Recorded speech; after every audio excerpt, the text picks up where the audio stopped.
people, 90.3 FM. My name is Ijeoma Innocent, and these are the top stories. President Tinubu considering temporary subsidy on petrol as landing cost rises. After 60 days in power, Obi-Datti organization hits at the APC, saying it is a government of darkness. National Assembly management explains enjoyment allowance to senators is part of office running costs, and Unical professor accused of harassing female law students break silence. On the foreign scene, Afghanistan's Taliban government marks 2 years since return to power. Details now.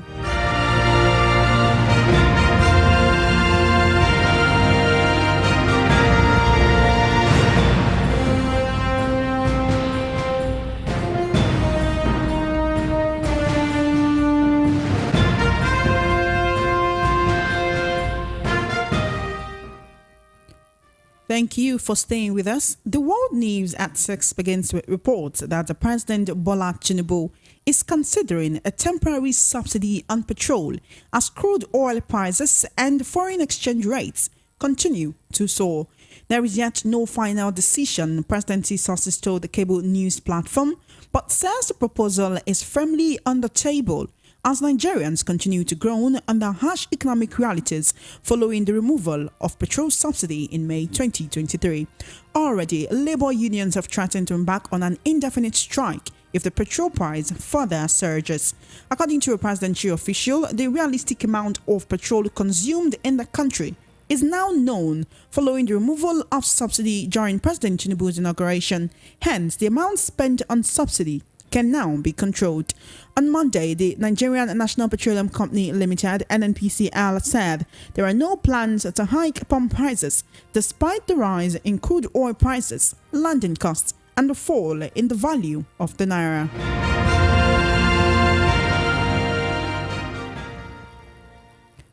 Meanwhile, the management of the National Assembly today reacted to the controversial enjoyment allowance paid to senators and members of the House of Representatives before they embarked on a long recess last week Monday.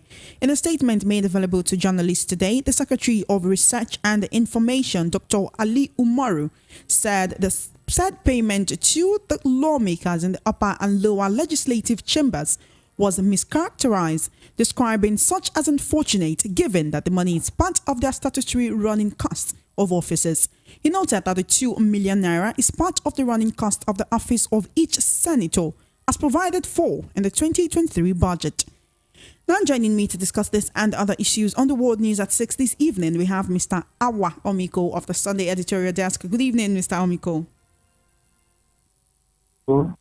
Good evening, Mr. Omiko. Can you hear me, sir? Good evening, Choma. How are you? I'm very well. It's always a pleasure to have you here on the World News at 6. Thank you. Thank you. Apparently, there is a report making the rounds that President Bola Tinubu is considering a temporary subsidy on petrol, as we know crude oil prices and foreign exchange rates have continued to soar, and also in the face of the harsh economic realities, that have followed the removal of petrol subsidies since the inauguration day in May 2023. And now, the question really is, we know that President Tinubu inherited an economy which was already on a downward spiral from that of from the administration of former President Muhammadu Buhari. But to start with, inflation right now is at 24.08%, which was, an increase from 22.79% in June. It was at 24.08% in July. By the ending of August, or, the National Bureau of Statistics would have come up with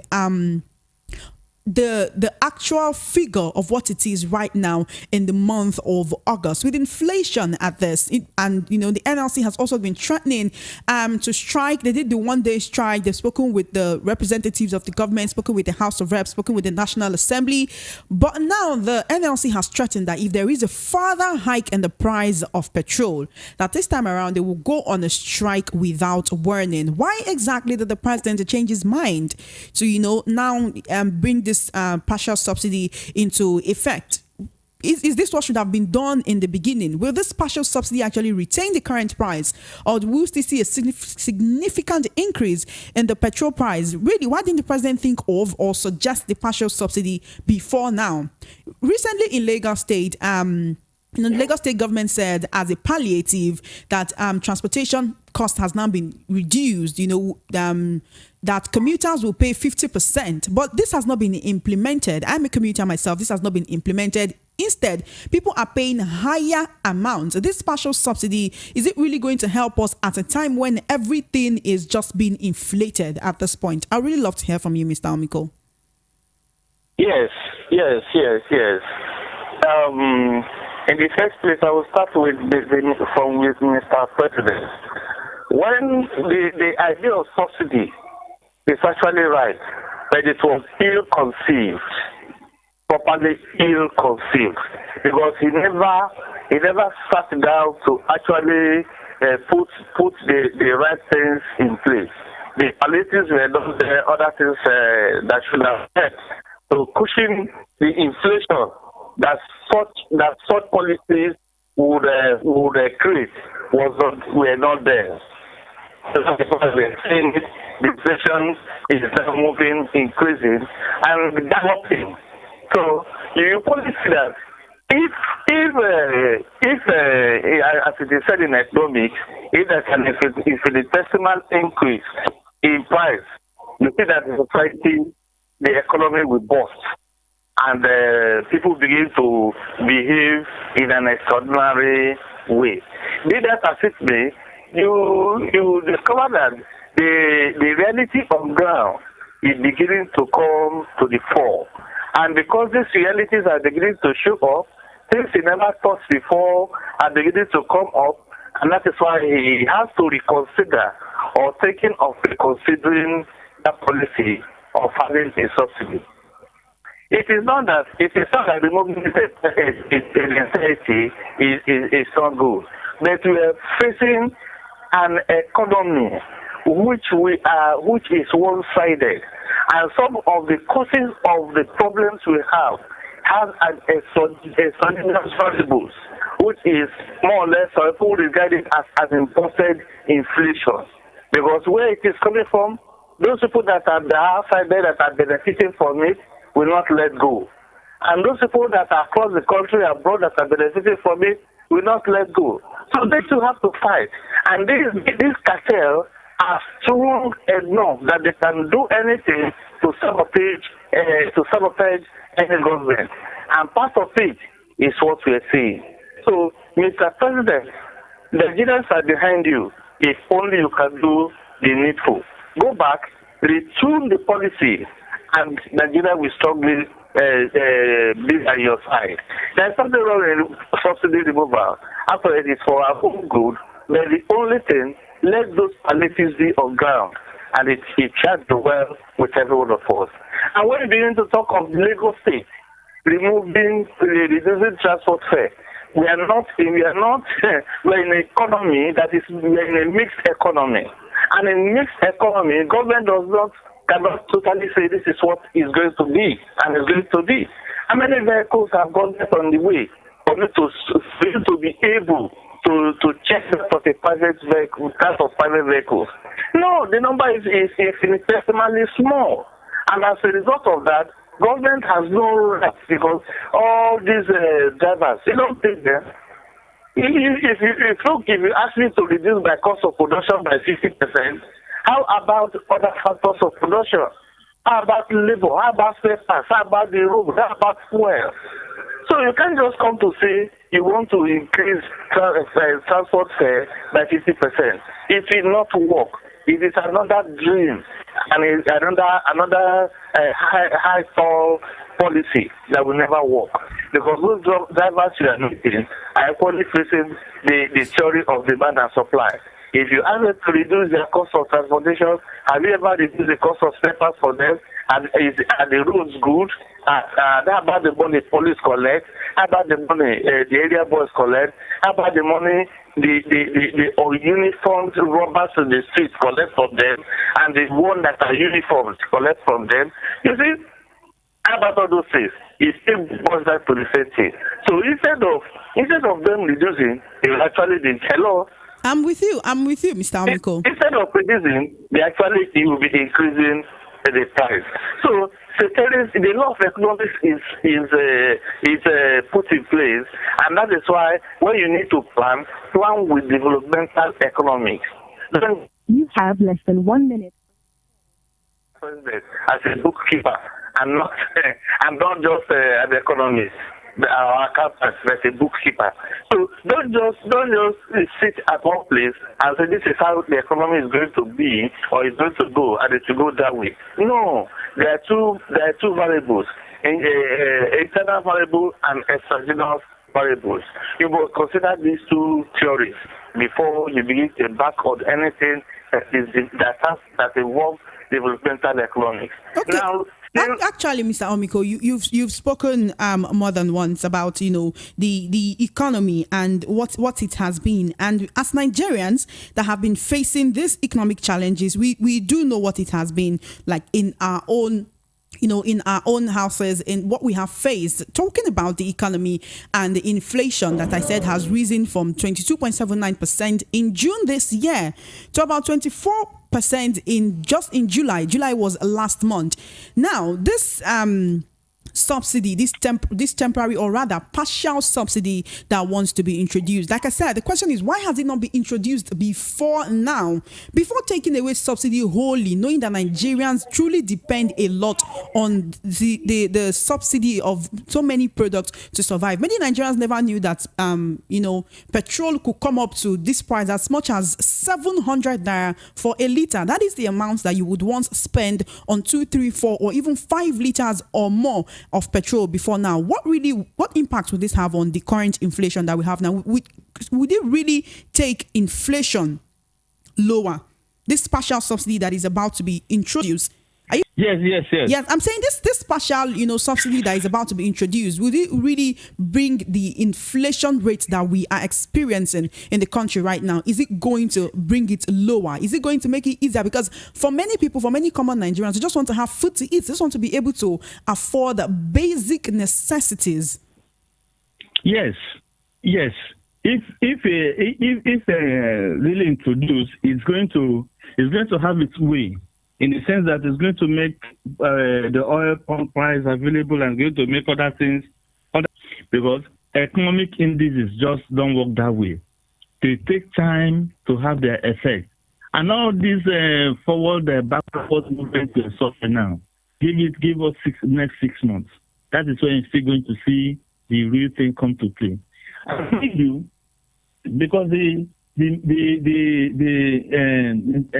internal factors, that the internal major factors that is at play, that is going to be a palliative and a short-time measure. So they too will equally be prepared for the real deal when the palliative will cease to be. So they don't know what they are doing. It's a game, and it's taking its toll on us, in the sense that we don't have control. We don't have major control of the oil sector. We only claim we export crude and import finished products. We don't have the control. But if we are being the one processing the oil, we'll be able to say, yes, this is exactly how we're going to sell it. That is when we say we have full control of it. And because we do not have full control of this, they keep on having palliative, they keep on having the issue of subsidy, and they keep on having the challenge of galloping inflation and galloping prices too. Thank you. Okay, now we know that in the 2 months after subsidy was removed, about 1 trillion naira was saved from the removal of the subsidy. Why did the president and his team really not call on or look at partial subsidy as a suggestion or as another way to ameliorate, the harsh economic realities that Nigerians are facing right now, so that there is no increment in the price of petrol for a while? Because if you look at it, it was really just that statement, subsidy is over, made on May 29th. In fact, from the very next day up until now, Nigerians have been experiencing difficulty with having access to, not just access, but having to buy petrol at a higher price. Somebody once said to me on Sunday that they used to fill their tank with about 15,000 naira. Now it's 30,000 naira. That is a 100% increase. Even if we know that subsidy needs to be removed, the common man still cannot afford this heavy spike, this just this inflationary spike that we are seeing in petrol right now. Also, the 500 billion naira that was that was a loan that was taken. It was about a month ago that the Senate, Senate President Akpabio, Speaker of the House, they really had an issue on this where they said, oh, how is this supposed to be shared to the 6 geopolitical zones? Is that what we should be doing at this moment? I did also say, when I called up on you for the first time, that the National Assembly now is coming up to say that, the money that was shared to senators, it was not just holiday allowance, that it is an entitlement for them and not a privilege or a largesse that was just distributed to the senators, that it's just been giving the wrong impression in the media. Are these things really the way they seem? You see, it is quite unfortunate that we don't have leaders. All what we have are just they are scramblers. They are not really leaders. And there are people that have come there to actually loot our national purse. Now, at this point in time, if these people were truly leaders, this is a time they ought to support Nigerians. To say, this money you have given us, let us pump it back for developmental processes. I use the word processes because it goes into phases. And now, the largesse they are sharing, it shouldn't be the effect of this subsidy. We're only focusing on transportation and pump price. How about the bricklayer? How about the man that has imported things from abroad? If you equally watch, you discover that even the cost of things that has nothing to do with fuel has equally increased. And at times, it's like when you are drilling a sand from the upstream, you don't know that the person downstream is equally affected. So it's a vicious. It goes round. And because it goes round, it has this biting effect. We have failed to pushing it. It is not by giving money. It is not by throwing money like this around that matters. What happens to the refineries? Let's fix them. What happens to the roads? Let's fix them. What happens to other engineering sector? Let's fix them. Now look at some of the companies are leaving the country, and where are they living? And even those that are operating within the Nigerian economy are bleeding. Why are they? Have you ever realized that even the formal sector that used to operate about 70% optimal are now below 30% optimal? And what do you expect? There's still going to be higher level of unemployment. Men now are going into the market and beginning to do the works of women. You will see some of them even tying leaves and even cutting leaves in the market. When they take over that, what do you think happens to our women?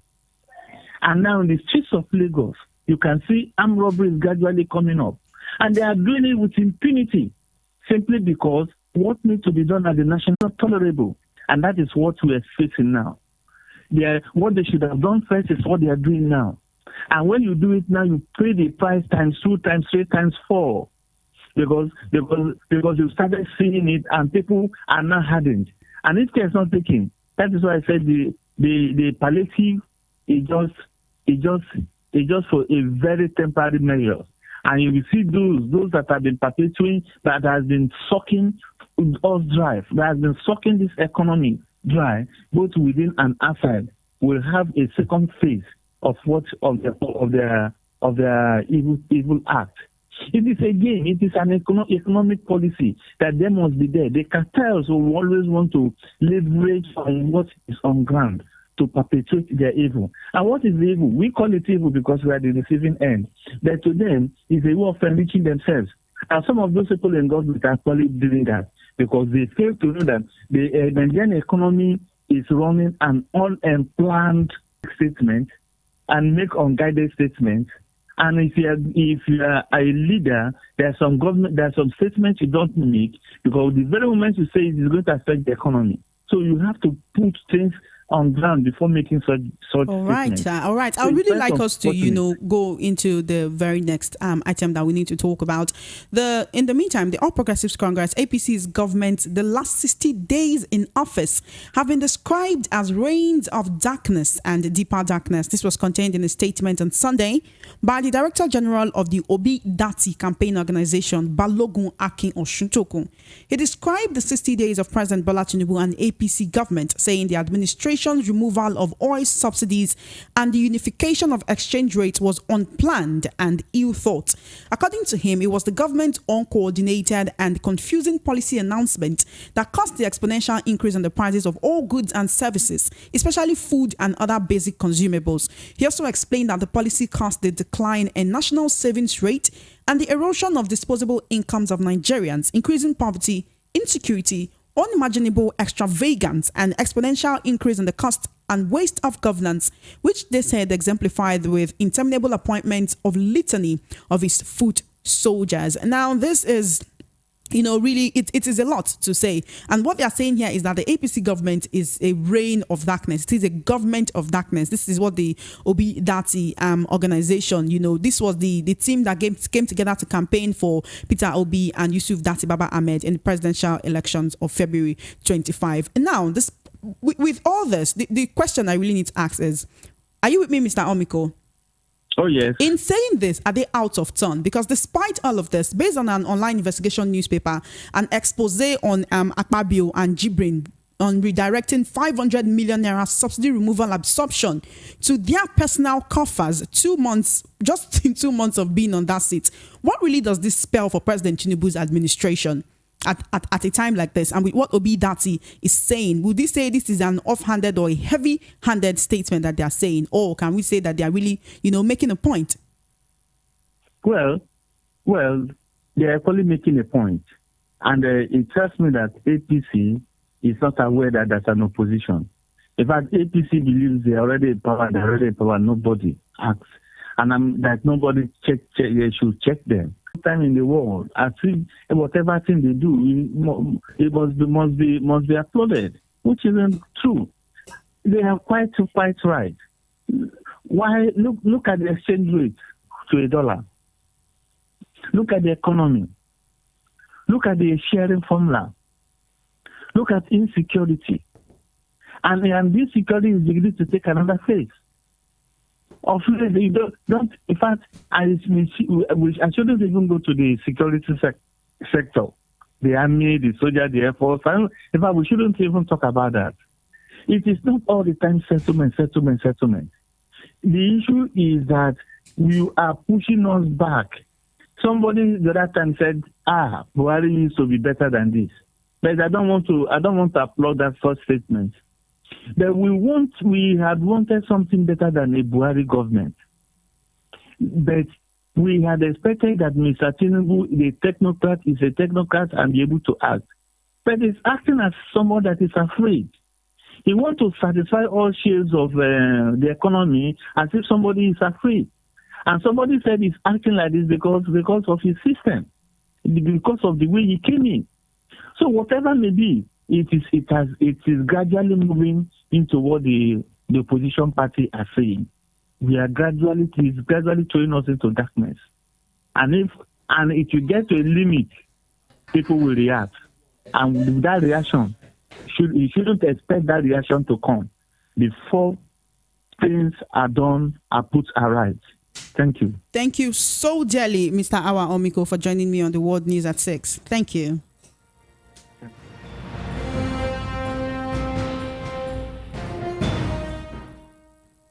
In another development, Professor Cyril Ndifon, the Dean of the Faculty of Law, asked in the institution, accusing the Dean of frequently harassing them.